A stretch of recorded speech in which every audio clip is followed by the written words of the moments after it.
back again with another loaf for you. Today's words of wisdom come to us by way of G.I. Gurdjieff, and he says the following. Without self-knowledge, without understanding the working and functions of his machine, man cannot be free. He cannot govern himself, and will always remain a slave. Gurdjieff is not one for mincing words. In this quote, he lays it out in brutal honesty.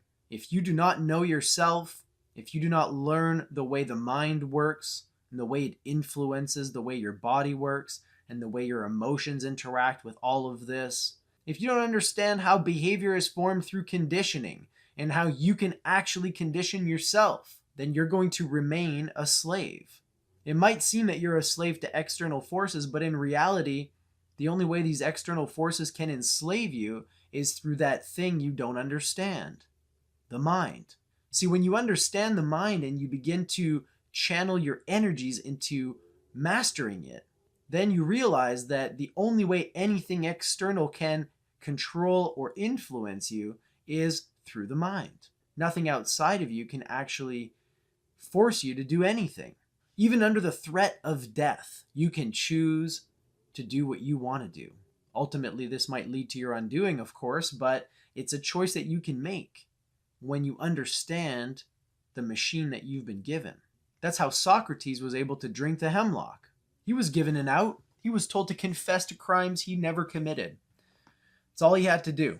And I'm sure that his body was screaming, "Take the deal, Socrates!" But Socrates, he made a living of studying, understanding, and mastering the mind. So when it came down to it, he chose to drink the hemlock. If you put 99% of people in that same situation, myself included, they will probably plead, take the deal, and live to fight another day. There's nothing wrong with that. I'm just using Socrates to illustrate a point. He was not intimidated or influenced by the threat of death because he had firm control over his own mind. And he had already examined the question of mortality and death and found that there was nothing to be afraid of. Rather, the truly scary thing for Socrates was betraying himself and betraying the force that he spent so much time refining. The force of will, the ability to choose, inner freedom, if you will. And this can only be cultivated with knowledge of self. You have to understand the mechanisms, you have to watch the mind at work, and you have to get involved. Until that time, according to Gurdjieff anyway, we'll never be free and we'll never govern ourselves. I don't know about you, but I don't really want to be a slave. So I spend a great deal of time on a daily basis meditating, studying, contemplating, or simply engaging in self-talk, where I ask myself questions and try to undermine certain problematic beliefs or assumptions that I discover.